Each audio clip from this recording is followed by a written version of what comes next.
paunta. Mga igsuon sa atong ebanghelyo nga atong nadungog, gitawag kini siya og the widow's mite. No, the widow's mite. Siguro para nato makasabot kita o murag wala lang kay lagi dawat naman nato ang katayuan o ang importansya sa babae diya sa lipunan. Apan sa panahon ni Jesus, sayod kita nga ang kababaihan mas ubos kaysa mga kalalakihan. And how much more kung ikaw usa ka byuda? Pag wala na kay bana, kinsa pa may mo hatag kanimo sa imong adlaw nga panginahanglanon. So mas ubos ka kaysa kadaghanan sa mga kababaihan kay lagi ikaw byuda. Pero kung ikaw tawgon nga kabus nga byuda, kasagaran, ang gamiton sa pulong kabus nga byuda, it refers to the childless widow. Kanang balo na siya, byuda na siya, nga wa pa gyud siya anak. Mas just a little less than a widow, na ang widow nga mas little less than by the woman or among women. Yan ang childless widow mas a little lower than ganyan ang mga nila eh. A little higher than a beggar, but a little less than a widow because he is a childless widow. Are you with me? Okay, very good. So, mauna ang title o ang gigamit, no? Kabus nga byuda. So, kumbaga, nag-inusara sa kinabuhi, walay kadangpan, walay kapaingnan, no? Unsaon na lang ako ni ining kalibutan. Wow, no? Hugot si Father. Bitaw. So kini apan sa iyang kakabos, sa iyang kawad-on, may patigbabaw ang iyang pagtuo pagsalig sa Ginoo. Kay bisan pa sa duha ka dako nga iyang gisaligan, aron man lang ang iyang tiyan masudlan, apan wala kini niya gikahadlukan o wala sa nagduha-duha. Nga maong duha ka sentimos o sentabo iyang gihatag ngadto sa templo. Busa natandog si Jesus sa pagkakita niya niini. Kay lagi ang iyahang pagka manggihatagon or ang kanyang pagka generous, no? Nakita gayud diha sa iyang buhat. Kay ang generosity man gud sa tao nagpaila kung unsa kadako pud ang imong gugma diha sa imong kasing. Amen? Kaya mo nang kung ikaw mahigugmaon, maluluyon, manggihatagon, kanunay gud kang muhatag, no? Ug ikalipay nimo ang paghatag. You are a happy giver. Kay dili biya pud tanan nga mga hatag malipayon. Napoy uban magbagotbot. Lalo na kung pero yung balik-balik kag pangayo. Labi na gyud sa Pasko, kung daghan manaygon, ay nako, no? Moingon dayon nga, unsay gani kasagaran isulti dire? Kasi sa Manila, kasi pag manaygon, balik-balik may nagpatawad. At manglakaw na yung mga bata, pa yung patawad. No? Kaya dili na. Susunod na lang. Kung kita po na ay sobre madawat, kaya lagi Pasko, tagaan like 20, 50. Pero pag, dungagi na kay na si Father. Mo nang mga ruling po ng mga religious organizations, ilagi yung ibitahon ng pari, Father, ubanta, manaygon. Kay kabalo man sila nga, pag na si Father, dako-dakoon. Kay maulaw ang mga hatag na, si Father, 50 na dungagi na gamay. No? Pero naulaw kay Father, pero naulaw sa Ginoo. Usbon ko, ang atong pagkamanggihatagon is the expression of our love in our heart. Na kung kita mahigugmaon, maluluyon, no? Naagyon na siya, parang it goes without saying, na it just flow like river. No? Na muhatag yun ta. Nya sa atong pagkamanggihatagon, malipayon. No? Muna giingon diya, kasing-kasing nga manggihatagon, malipayon. Kadi man ta magbagot-bot. Nya ang pagkamanghatagon po dili sabto nga ay dato ni mong kusog ni manghatag. O kaya moingon dayon ta, hala manggihatagon lagi na siya, nganuman kay dagko kay manghatag. Dili na siya sukdanan ha. Kung dako imong gihatag, manggihatagon ka. Kunya kung jutay ra imong gihatag, dili ka masyadong manggihatagon. Sumala sa atong ebanghelyo nga nadungog, bisan duha ra ka dako according ni Jesus, siya ang pinakadako nga naghatag sa templo. Kay ang mga dato nang hatag og tag 1,000, pero sobra man to sa ilang bahandi. So ang punto lang diri mga igsoon, dili ingon nga di na mo manghatag og dinagko ha, na makasab-an ko ni Father Ben ana. Dili na mao nga ako ang but pasabot ha, don't get me wrong. Ang akong but pasabot nga kung manghatag ganita, it should always come from our heart, no? Dili pinugos, muhatag na lang ko para walay masulti ang uban.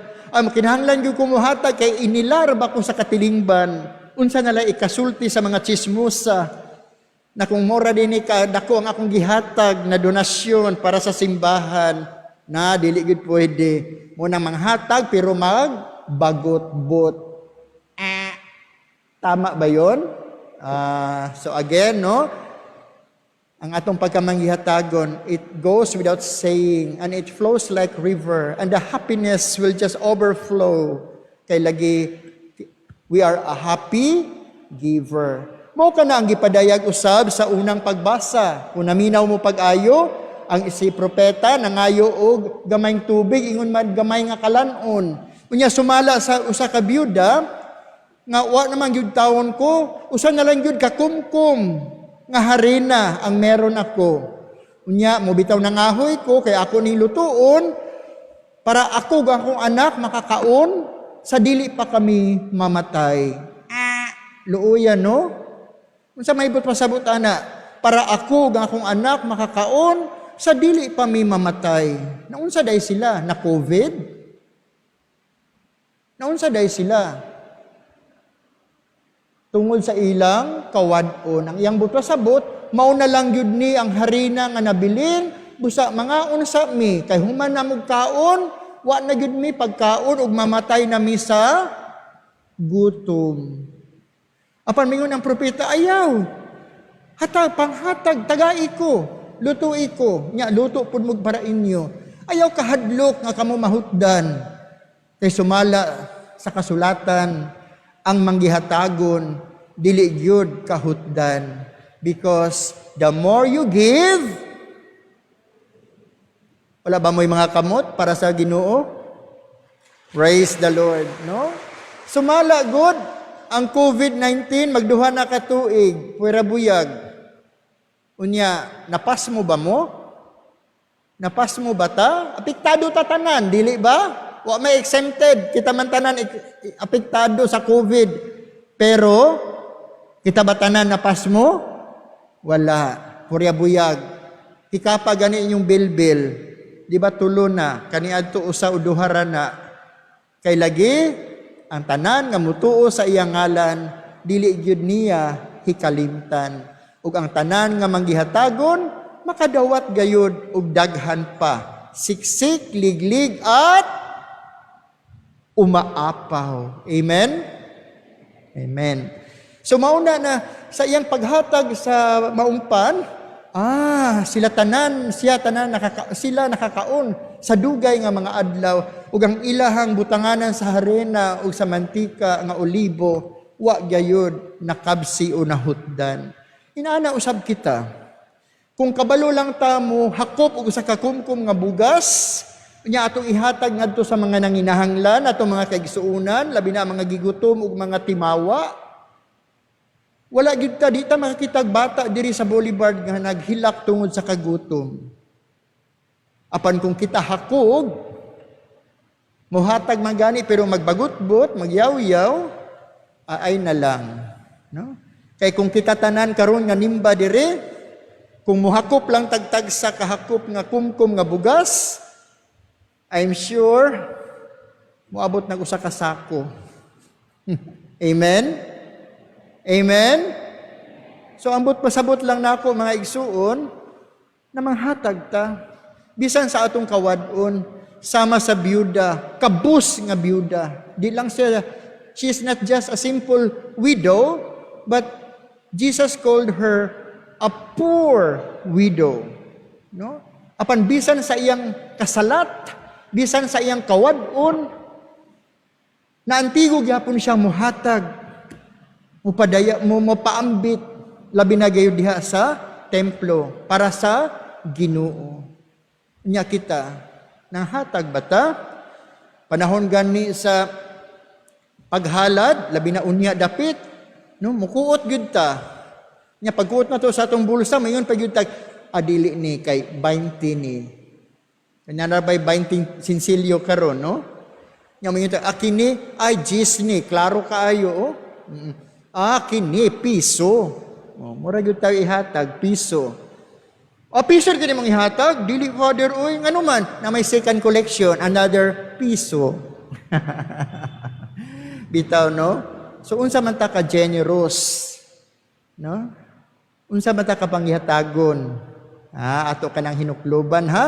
Kaya ang Ginoo baya so generous, mo po na gipadayag sa ikaduhang pagbasa.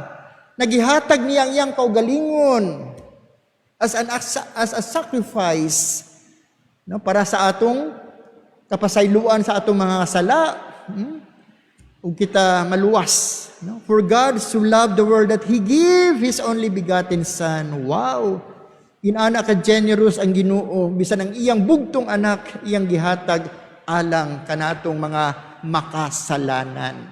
Usay not unta na inana po ta manghatag mutabang adto sa uban without hesitation, without second thought. Unya mayon gani tag manghihatagon, dili lang ni it's not all about money. It also speaks about time and talent. Di ba meron tayong 3 T's? Treasure, talent, and time.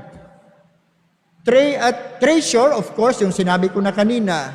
But what about time? What about talent, Father? Of course, dito pa sa Boulevard, known as the mga singers, no? Daghan nato diri mga maayo mo kanta. Labi na karon sa ako nangingon sa unan, hinahinay na kita mibalik sa normal, no? Karon lipay kay mga palahubog kay pwede na mo inom. Natawang ako mga lay minister, malipayon. No? Labi na ko na inom, na video ke, ay sus, mag-away pa gani kay microphone dili na ipasa. Labi na kumukanta na dayog My Way. No, ni katawa si kuya, o kusot ako kay katawa si kuya, no? May man ta manganta. Halos tanang kanta memorize na. Pero inigkanta sa simbahan, wa gyud nahibaw-an. Nganuman, kadi man ta generous sa ato ang talento. Bisan gani pakantahon, ipa-member sa choir, di gyud mosugot. Maulaw kuno, pero ang tinuod dili, because we are not that generous. Amen? What about time, Father? Oras. Of course, no, na there's a story na naibata ug miadto sa iyang papa o siyang daddy miingon, "Daddy, sabi ni teacher, no, mga grade 5 student or mga basta bata pa. Sabi ni teacher, meeting daw sa PTA. Unya, moingon po dahil ang daddy nga, wa ko'y oras ana, adto sa imong mami. Mami, PTA meeting daw. Wa ko'y panahon ana, adto kay Yaya. Kaya si Yaya ang magdala sa bata adto sa PTA. Nya matingala yung ubang mga ginikanan, anak na nimo, puti malagi kaayo. Lahi naman sa imo. Unya, balik na po ng bata, mingon, no, Daddy, akong assignment, lisod kaayo. Wa ko'y panahon ana, adto sa imong mama. Nani ato, Mama, di ko kabalo sa akong assignment. Nya gibasa sa mama, mao lagi ni, paglisod ako pag sayon sa Yaya. So yadto kay Yaya tanan. Daddy, sabi ni teacher, no? Family day daw next week. Ay nako anak, wala ko'y panahon ana. Kabalo ka anak, dili pwede mag-absent si daddy. Kasi, 1,000 ang adlaw ni daddy sweldo anak. Sayang 1,000 kung mag-absent si daddy. After a week, na nanuktok sa balay, unya pag-abri sa amahan, ang advisor dahil sa bata, wait, ma'am, teacher, naalagi ka. Naalagi ko, sir, kaya akong personal nga ipahibalo sa imo nga ang imong anak nasakpan gyud namo nga nangawat og kwarta sa iyang mga classmate bisan gani ako gikawatan nya suko kaing daddy gikastigo ang bata atubangan sa maestra mausab ang mami ug miingon ano nangawat man ka anak pakaulaw ra man ka giun sa din imong kwarta unsaon din mo ang kwarta. Nya naghilak ang bata og miingon, nangawat ko mami, daddy, para makaipon ko og 1,000 ug akong mapalit ang usa nimo kaadlaw para nako. Di balain na mangawat ang inyong anak sa kantidad sa imong sweldo, kawa na kay panahon niya, mangawat siya para mabayran niya ang imong sweldo sa kaadlaw. Para na kay panahon niya. Sa mausab sa atong mga kaigsuunan, ay moserbi na ko sa simbahan, moserbisyo na ko sa simbahan, nganuman, retired na manggod ko, Father. Retired na daw siya. Boring man kayo sa balay, diri na lang ko sa simbahan. Inana dahil ta mo serbisyo sa Ginoo, pagwa na tayo laing buhaton siya na lang. Mga igsuon, bisag unsa ta ka busy sa atong panginabuhian, sa atong trabaho, di nato kalimtan ang atong pamilya, ilabi na gyud ang Ginoo. Pangitaan natong paagi. Dili kay ang Ginoo o ang pamilya second priority. Dili, no? Dili kay hulaton sa nato mag-retire ta bago ta magserbisyo sa simbahan. Usbon ko, generosity ang atong pagkamanggihatagon. Mo kana ang gihagit ka nato sa ebanghelyo karon. Nga unta dili nato, no? Dili nato ikawang, dili nato ipanghakog, no? Ang atong panahon, oras, ang ato ang talento, ilabi na gyud ang atong yaman, no? Dili man kinahanglan nga dako para sa ingnon nga wow, generous. Bisan gagmay basta kanunay. Yung palagi kong sinasabi, kahit maliit basta malimit, makakarating din sa langit. No? Pagkamanghihatagon nya sa atong paghatag, malipayon because we are a happy giver. Di ta magbagot-bot. Gani mo yung pata, Lord, pasensya na ha, kulang pa ni. Unya sa atong pagkamanghihatagon, ana ang pagkamapaob, sanon.